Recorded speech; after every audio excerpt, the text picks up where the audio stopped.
All right, good morning, everyone. We've got a 2016 Dodge Journey. The customer states that the battery dies every couple of days, and he's tried a bunch of different things to get it repaired for himself, just pulling fuses and doing things like that. So, not really sure what he actually pulled. I do know that the radio in this is an upgraded radio, real nice, tall touchscreen system. He was having problems with the U-Connect or the whatever they call the Bluetooth in these Chryslers. Um, so that's all been changed. And he thinks that this problem started around then, but not really sure. So we're going to use our draw monitor from Power Probe. I'm going to get this hooked up, and we're going to get the battery disconnected and go from there.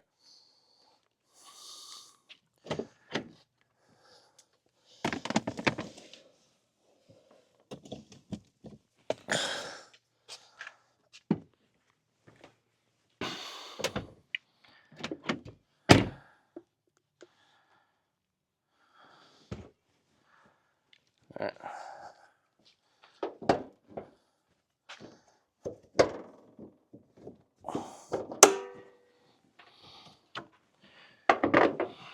This battery is in the freaking wheel well, but we can disconnect that 15 there.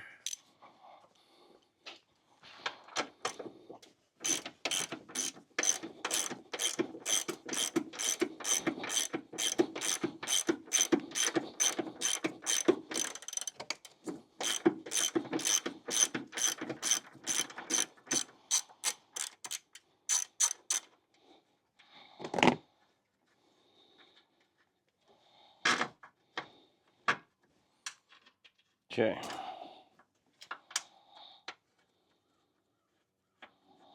All right, there you go. Battery's disconnected. Let's see where my draw meter's at on the freaking floor.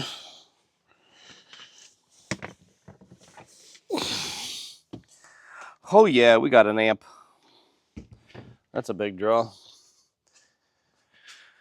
Let me show it to you what we got going on.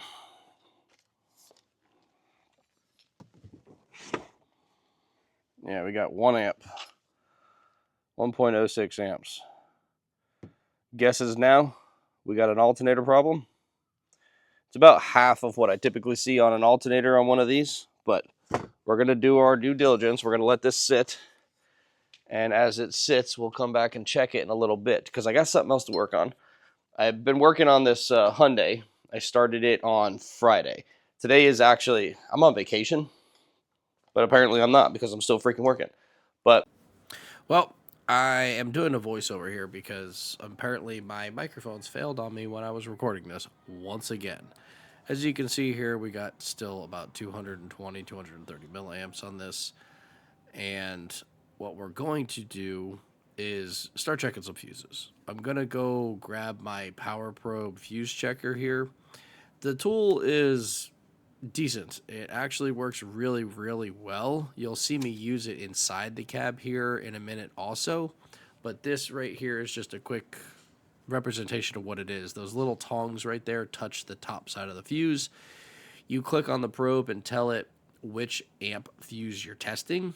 And if there's a draw, it will represent itself on the screen, and on top of that tester right there where you just saw some red, you'll actually see it change up there. I don't remember exactly what it says, but it does change up there so you know what you're doing. Now, you can't check JK's fuses with those. You can just test regular fuses, and that's what I'm doing here. But again, you'll see it in a little bit better representation on the next cutscene I do here, because I'm going to just get off of this scene here. You don't see anything, I don't find anything, and there's no audio anyway. So the next scene does have audio.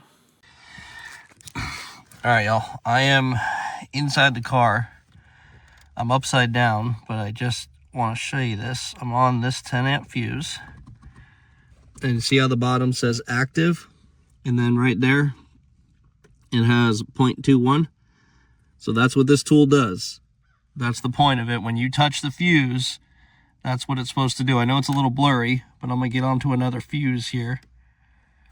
And then, some of that on it. Give me a second. I'm literally like a contortionist right now.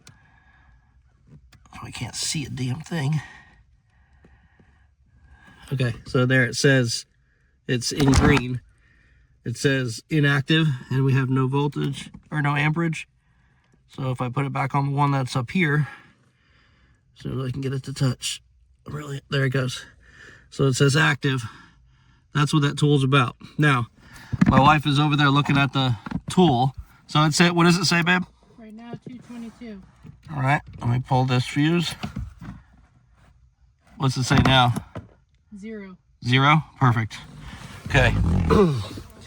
Which freaking fuse is that, though?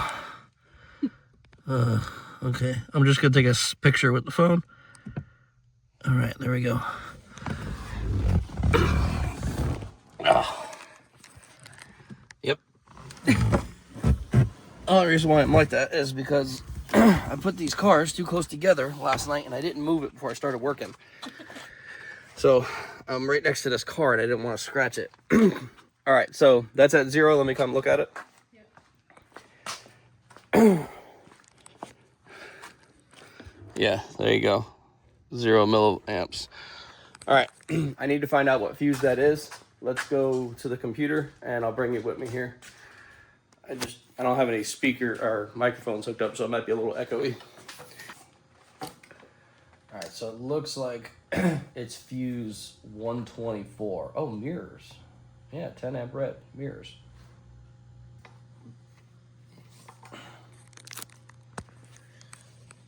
Fuse 124 is mirrors. I couldn't find it here in this, so I did a Google search. This is our complete layout, so fuse 120, dang it. Fuse 124 is what we're looking for. Obviously it says mirrors, but we're gonna go to our power distribution just to make sure it's not listing something else.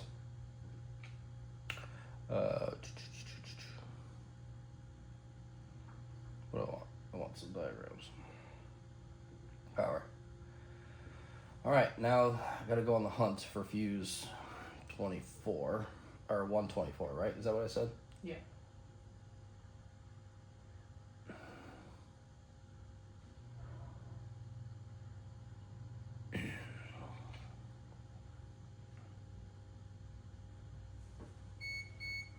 All right, 124.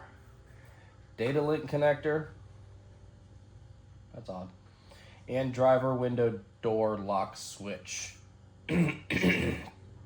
That's all that goes to. Right there. Fuse 124 feeds the DLC and that. Well, my tool is plugged into that. Is that giving us a false reading because my tool is plugged into it? I don't know. I guess all I can do is unplug the driver window door switch, put the fuse back in with my tool hooked up and see if it goes away. Otherwise, but there's a big giant radio that was installed in this thing, and it has to tell the car that the loss of communication with the original radio is gone. So there has to be some type of module in there. And if they backpinned into something or tapped into wires that they shouldn't have, there's a possibility that it was pulling from that. I don't know. Let's go look at the driver window door switch and see if we can get that unplugged. So I gotta do that to get the car to stay asleep.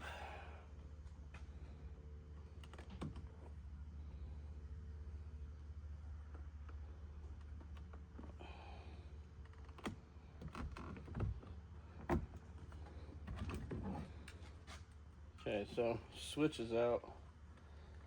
We're gonna unplug it. I just don't have high hopes for it.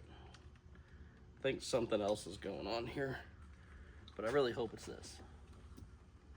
All right, I need to go on the other side and put that fuse back in and see what this thing does. All right. That's put back in. Obviously, the car came back to life, so we're gonna have to let that sit for another 10 or 15 minutes and get this to go back to sleep. And then we'll be able to tell if it was the switch or something else. Okay, that definitely was not it. The only reason why it went away was because the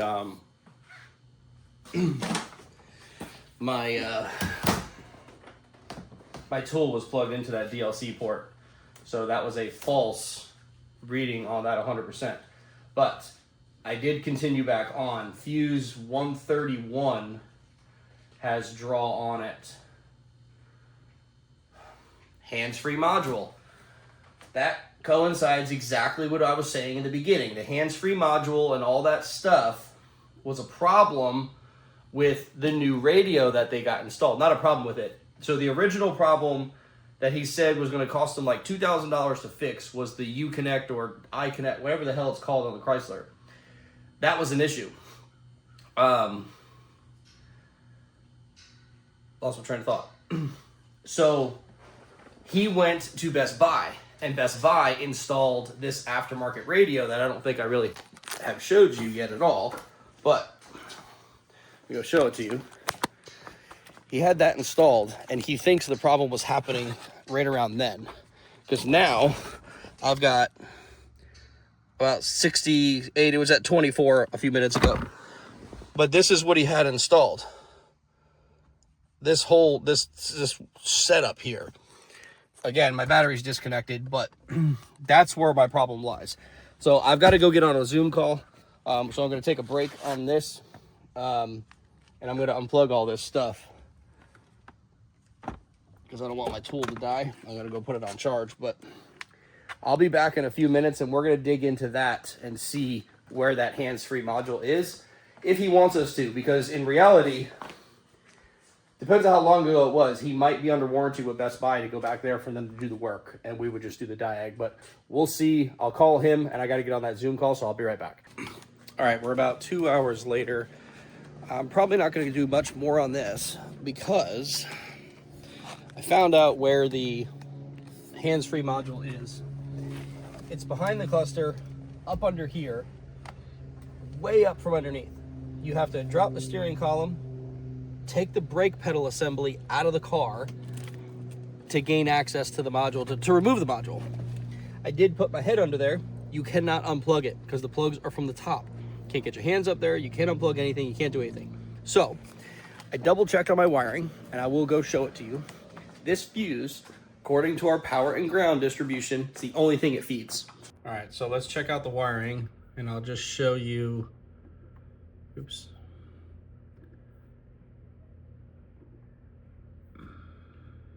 Let's go to OE. Not OE, sorry. Interactive. So we're looking for fuse 131, which is all the way over here. So right there, right on top of the screen, that's 131. It feeds just the hands-free module, nothing else. Now, if I go to hands-free module, removal, you can see here, remove the knee blocker instrument panel, no big deal, but remove the brake pedal assembly. So when I saw that, I questioned it and I went to go look, and sure enough, it does. You can't get to this freaking module that's right here. The plugs are facing to the top of the car. This is an upside down picture. It's from looking from underneath up. You cannot unplug those three connectors right there at all. So this is our wiring for it on that module. So fuse 131 goes directly to the module. Got our ground, but this is why the data link connector was staying alive before, because obviously our comm lines, and that's why we were getting codes on the mirror, or for the mirror fuse, which we were wrong on, if you remember before, but the radio was installed. So if something was wired incorrectly, or any other extra module that they put in to either bypass the Uconnect or just anything. You know how aftermarket radios are. They have all these extra little boxes. Like if you go to Crutchfield and try to put a radio for your car and you have steering wheel controls, it's other little modules that they sell that works with that. So I don't know what was put in there. So I'm going to call them and let them know that this is the problem. The problem is the hands-free module is being kept alive. And it could very well either just be the hands-free module is dead, or the wiring that was done for the radio is incorrect, or a part that they put in is incorrect. It could be keeping it alive on our communication lines here, which is a very real possibility. I don't know. So I'm going to give the customer the option. They either can pay us to tear that apart and go through it, or they could take it back to Best Buy. My job right now is done. My diagnosis is done. We chased our parasitic draw. We know exactly what it is, and I'm confident in all that, and I'm going to stop right here. My diagnosis doesn't need to go any further. So if they want to pay for the teardown on that, that's up to them. So other than that, I think we're good. If you agree, hit that like and subscribe button. If not, do it anyway. Appreciate you guys. I'm going to call the customer, and I'll see you later. So if they want us to tear it apart, you'll see it now. If not, I appreciate you watching, and I'll see you on the next job.